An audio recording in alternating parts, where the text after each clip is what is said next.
Once again, you are most welcome on the channel. Today, we'll start uh, from where we left on the previous day. In today's lecture, we'll explain second paragraph, and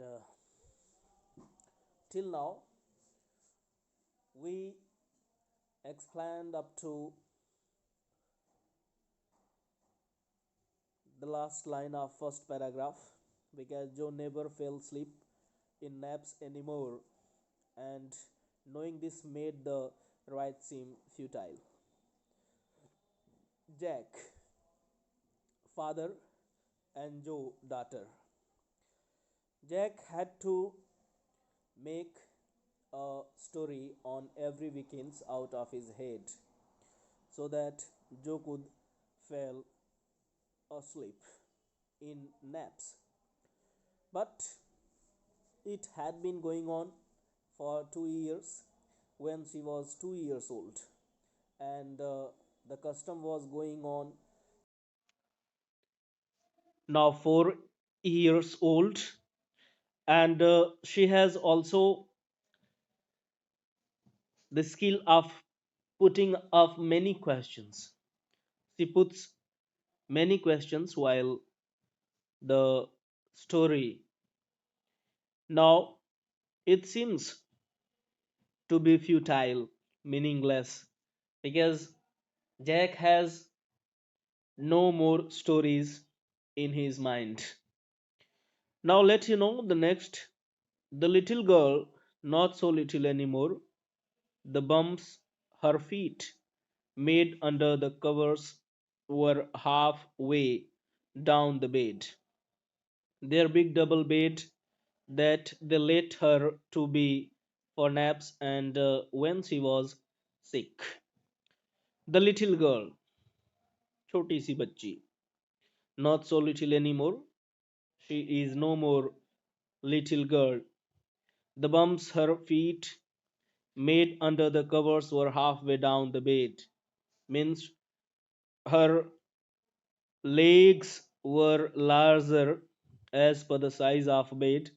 Their big double bed that lay her be in for naps, and when she was sick, जब वो बीमार होती थी तो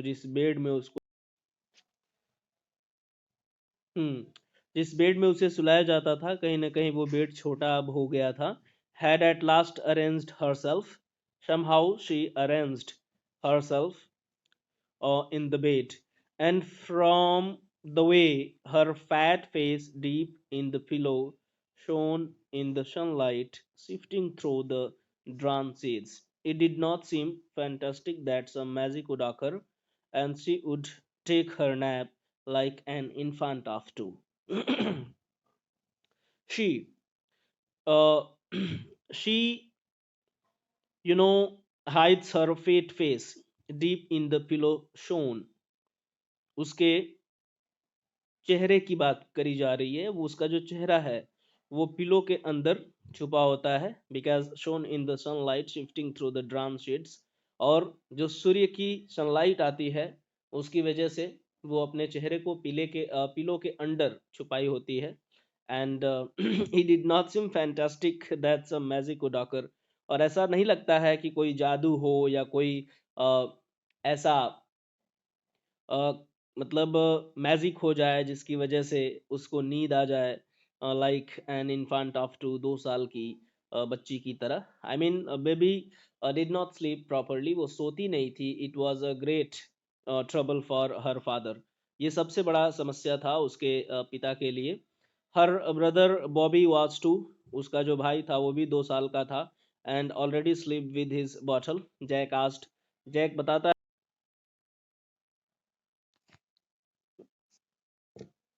Jack बताता है कि उसका जो दूसरा बच्चा है जिसका नाम बॉबी बताया गया है वो 2 साल का था और वो ऑलरेडी अपने बॉटल के साथ सो चुका होता है. Who shell the story be about today. तो जैक अपनी बच्ची से पूछते हैं कि आज किस चीज़ के बारे में स्टोरी तुम सुनोगी, क्योंकि वो जो बच्ची थी वो बहुत ही प्रखर थी और उसको बिना स्टोरी सुने नींद ही नहीं आती थी। Somewhere she had been addicted to listen stories. कहीं ना कहीं उसको इस चीज की लत लग गई थी, आदत लग गई थी कि बिना स्टोरी के उसको नींद नहीं आती थी। अब जैक उससे पूछते हैं कि आज कौन सी स्टोरी सुनोगी, तो वो बोलती है Roger. As per the previous introduction of this story, I told you that Jack always had a single character, uh, which was Roger at the beginning. Thereafter, he took another animal's name. कोई और जानवर का नाम वो ले लेते थे। तो वो पूछते हैं कौन सी स्टोरी सुनोगी, तो बच्ची चिल्लाकर बोलती है Roger, and her eyes shut and smiled to be thinking she was thinking. Her eyes opened, her mother's blue skunk, she said firmly. और वो बच्ची मुस्कुराते हुए, ठीक है, सोच कर बोलती है हर आइज ओपन। जैसे ही मतलब वो मुस्कुरा कर अपनी आंखों को बंद करती है और थोड़ा सा सोचती है कि कौन सी स्टोरी, तो फिर हर मदर्स ब्लू स्कंक, तो वो चिल्ला के बोलती है, आई मीन आवाज करती है कि सी शैड फॉर्मली स्कंक के बारे में सुनते हैं। अ न्यू एनिमल, ठीक है, एक नया जानवर है स्कंक।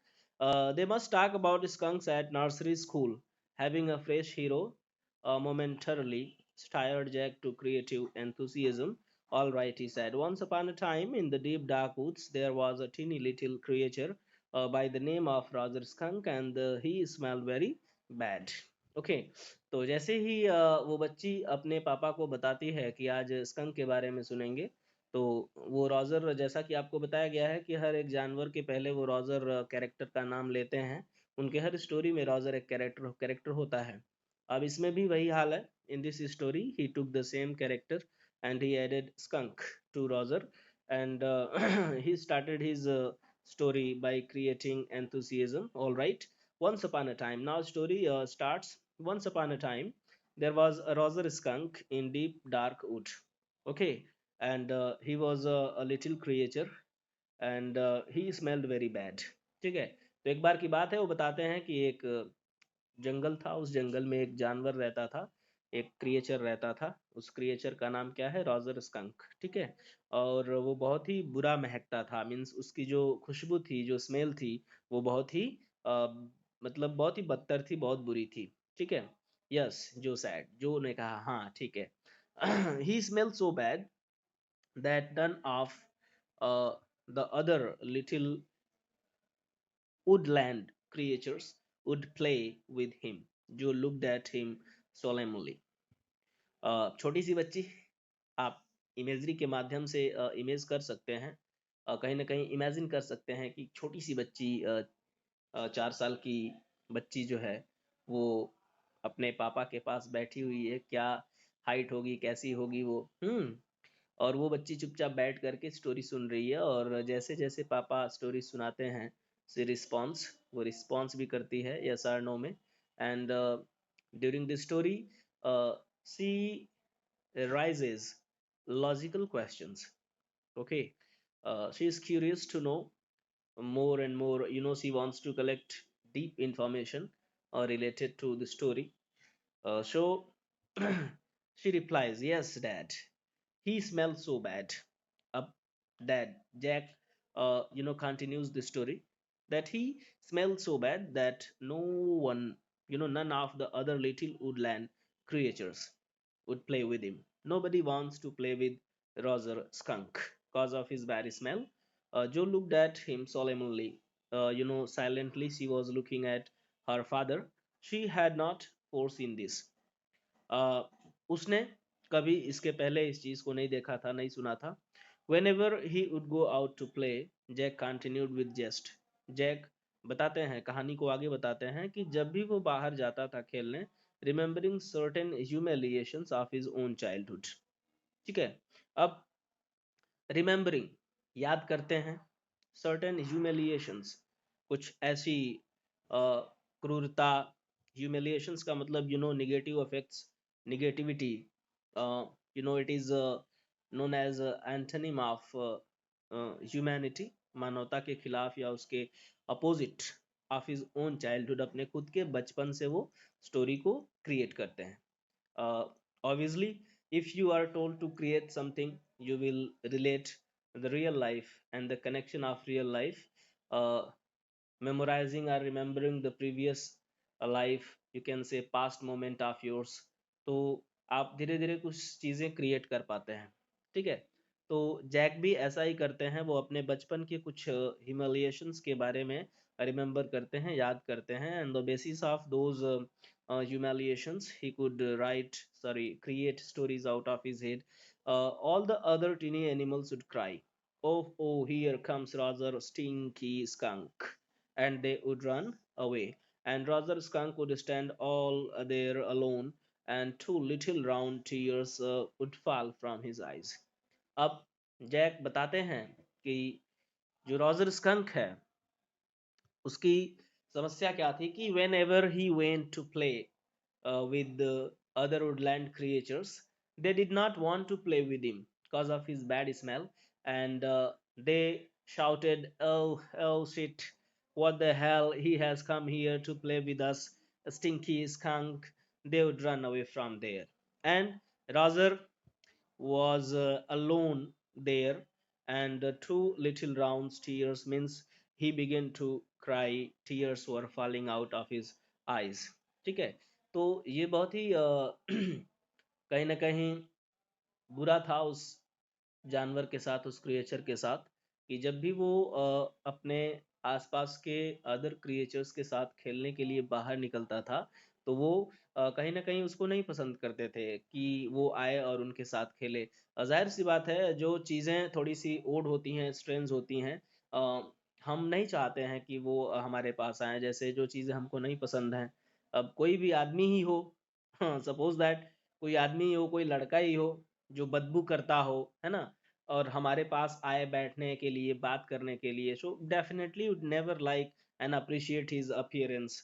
तो उसकी प्रेजेंस को हम कभी नहीं लाइक करेंगे, इसलिए क्योंकि ना ही हमने कभी इस चीज़ से कोई प्रभाव लिया है, ना ही हमने कभी ऐसे लोगों के साथ में मोमेंट बिताए. तो जाहिर सी बात है हमारे लिए स्ट्रेंज होगा. लेकिन अगर वही चीज़ हमारे साथ फैमिलियर हो जाए, हम डेली उस चीज़ के साथ बातचीत करें, daily we spend time with him, daily we manage time and have talk with them, so it has become familiar with us, so we can deal with. But Roger Skunk was exotic, and he was not adored by other woodland creatures to be played with them, so he was all alone. The corners of Joe's mouth drooped down, and her lower lip bent forward as he traced with a forefinger along the side of her nose and course of one of Roger Skunk's tears. Means the little girl, वो जो छोटी सी बच्ची है, she imitates, uh, you know, छोटे से चेहरे पे आप समझ सकते हैं कि जब वो चीज़ों को इमिटेट करे या फिर समझने की कोशिश करे तो उसका एक्सप्रेशन कैसा होगा. वो बच्ची बिल्कुल एक्सप्रेस करती है उस चीज़ को, and she deeply understands what her father tells her. जब भी उसके पापा उसको स्टोरी बताते हैं तो वो बहुत अच्छी तरह से रिएक्ट भी करती है. It seems that she is understanding all the things. वो चीज़ों को बहुत ही बेहतर तरीके से समझ रही है, ऐसा लगता है. अब mm, won't be she the owl? She asked in high and faintly roughened voice. अब जैसा कि आप जानते हैं कि वो जो छोटी सी बच्ची है, कहीं ना कहीं she was well known to the pattern of stories, okay, of her father. अपने पिता के स्टोरी के सभी पैटर्न्स को लगभग वो जानती थी कि अभी पापा जो स्टोरी बता रहे हैं इसमें आगे क्या होने वाला है, क्या कैरेक्टर्स होंगे. मतलब छोटी सी बच्ची थी, आप समझ सकते हैं कि डेली उसको स्टोरी सुनाना है तो कहीं ना कहीं से भाई आदमी उसके लिए किताब से स्टोरी तो रोज लाएगा नहीं कि चलो आज बच्ची को ये वाली स्टोरी सुनाते हैं. कहीं ना कहीं एक एक पैटर्न था जो कि उस बच्ची को स्टोरी सुनाने का था, जिसमें वो बच्ची सोती थी थोड़ा सा, मतलब उसको सुलाने के लिए ये बिजनेस जो है उसके पापा करते थे, है ना. अभी क्या है कि अ, बच्ची जो है वो खुद ही से क्वेश्चन कर रही है, क्या वो उल्लू के पास नहीं जाएगा, क्योंकि इसके पहले all the previous story, okay, all the previous story that had been told by her father had the same character. Okay, so she was well known to the pattern and theme of the stories. So in advance premonitizing, she asks a question that won't he she the owl, क्या वो उल्लू से नहीं मिला क्या? उसकी समस्या ये थी, वो जानती है कि कोई भी एनिमल है इनकी स्टोरी में तो उसको कोई समस्या होती है तो उल्लू के पास जाता है। उल्लू रिकमेंड करता है विजार्ड के पास जाने के लिए। विजार्ड जो है उनकी समस्या को स्टिक से, एक मैजिकल स्टिक है उसके पास, उससे सॉल्व करता है। फिर वो एक्स्ट्रा मनी चार्ज करता है which they don't have, and he also tells the way at the place where they could find the extra money, pennies। तो ये सब कुछ बच्ची कहीं ना कहीं पैटर्न से वाकिफ है, जानती है। तो वो पूछती है जोर से चिल्ला करके, क्यों उल्लू के पास नहीं गया क्या वो?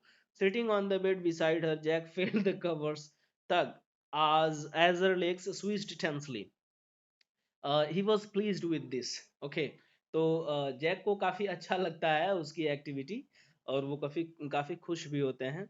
Sitting on the bed in beside her, उसके बगल में बेड पर ही बैठे होते हैं। जैक फेल्ड द कवर्स थक एज हर लेग्स स्विच्ड टेंसली, जैसे ही वो अपने पैरों को टच करती है इनसे, जैसे ही मतलब शेक करती है, तो इनको महसूस होता है कि कहीं ना कहीं ये पैर हिला रही है अपना, और ये उसकी क्यूरियोसिटी को देखकर वो काफी खुश होते हैं कि मतलब हाउ क्यूरियस इज।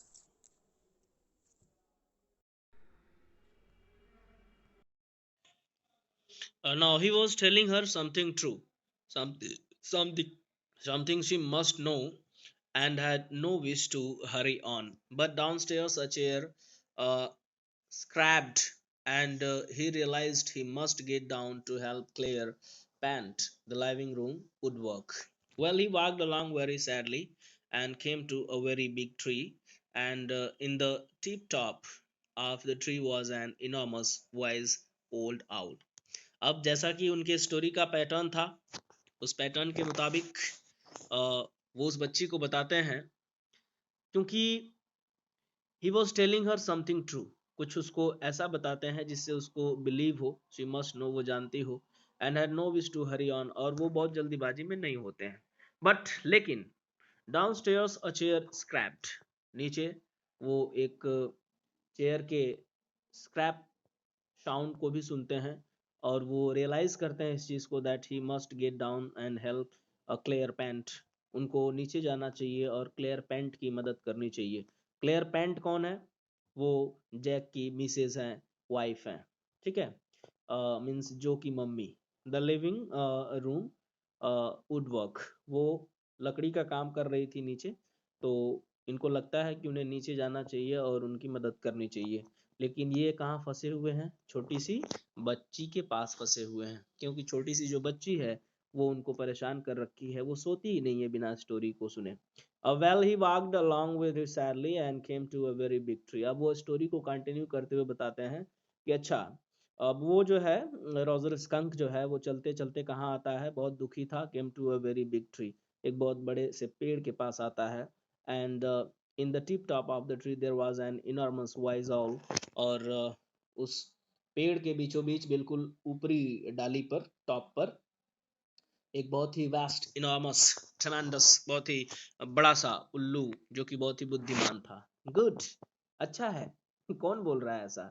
छोटी सी बच्ची बोल रही है, ठीक है। अब उसको उल्लू मिल गया, तो कहीं ना कहीं पैटर्न को वो जान ही रही है, तो एंजॉय कर रही है। वाह, उल्लू आ गया है ना, अब उल्लू बताएगा कहाँ तुमको जाना है, उसके बाद की जो पूरी स्टोरी है और उसका जो कंक्लूजन है वो बिल्कुल एज यूजुअल है, ठीक है। Mister owl, Roger skunk said, Roger skunk कहता है, all the other little animals run away from me because I smell so bad. सारे छोटे छोटे जो क्रिएचर्स होते हैं वो मेरे साथ नहीं खेलना चाहते हैं, क्योंकि मेरी जो खुशबू है वो बहुत ही बुरी है। So you do, the owl said, very very bad. What can I do? Roger Skunk said, and he cried very hard. The wizard, Joe shouted and sat right up, and a little golden book spilled from the bed.